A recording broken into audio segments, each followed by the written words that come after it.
Okay guys, I want to show you how to fix this gap right here. Whenever a door is replaced, a new one's installed.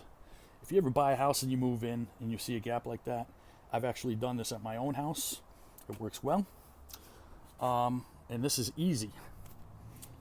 Sprayable, expanding, insulating foam. Don't get it on your hands. Don't get it on your clothes. It's not coming out. Wear your PPE, gloves, goggles. Apply the applicator. Give it a few test squirts. It comes out fast, just to gauge how fast it comes out, so how much you'll need. Anyway, you spray it around. It's going to fill the gap in all the way around, every gap. And it's going to cure and set up overnight. It's going to puff out. After it cures and sets up, come back out the next day, 2 days later, 3 days, whatever. Take a putty knife or an X-Acto knife.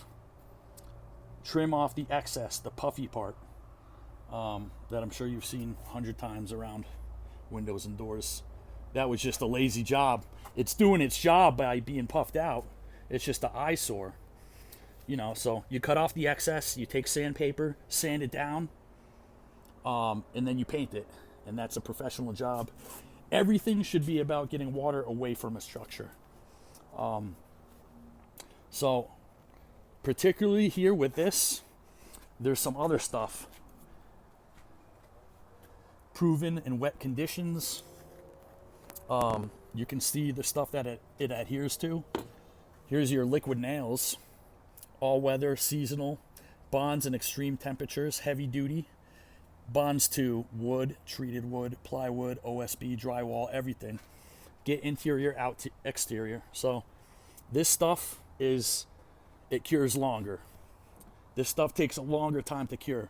You want the stuff that is built for water features, backyard waterfalls. Actually, you want the stuffs that really you can put in the bottom of boats. Always have a tube on hand in a household. Doesn't matter if it's a toothpaste size tube. So that stuff, the longer cure check, you squeeze it in there at the bottom. It's going to take 3 or 4 days to cure, but once it finally cures and sets up, it's still malleable and pliable, which means it'll still expand and contract with heating and cooling, which is very much such the case with all these homes and structures. For the life of them, they're going to continue to expand and contract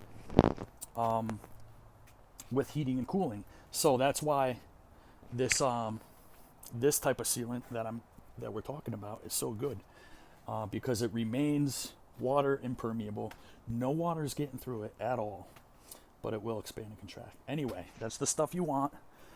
The heavy 3-4 day cure stuff on the bottom, just on the bottom, and then this is your sprayable, expanding, insulating foam.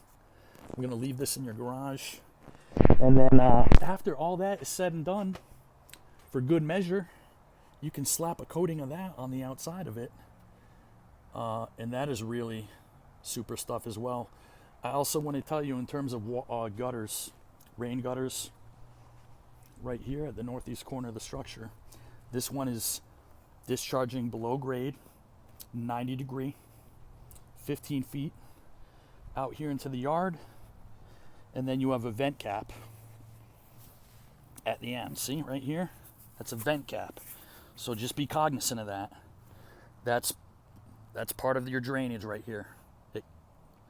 15 feet right here. So be aware of that. And that can pop up so it breathes, The structure should always breathe. There should be weep holes. And then I just want to show you too over here. Even if you went to Walmart or Home Depot, this stuff is extremely inexpensive. It's corrugated plastic, downspout extension. They have different fittings, sizes, angles, rectangular, circular. Even if it's just laying above grade, even if it's just 6, 7, 8 feet, well, guess what? That water is now discharging 6, 7, 8 feet further away from your foundation. So it's preventative maintenance. Notice how these two windows are elevated above the GL, the ground level. And then on the other side, they're very much at the same level there. So, okay.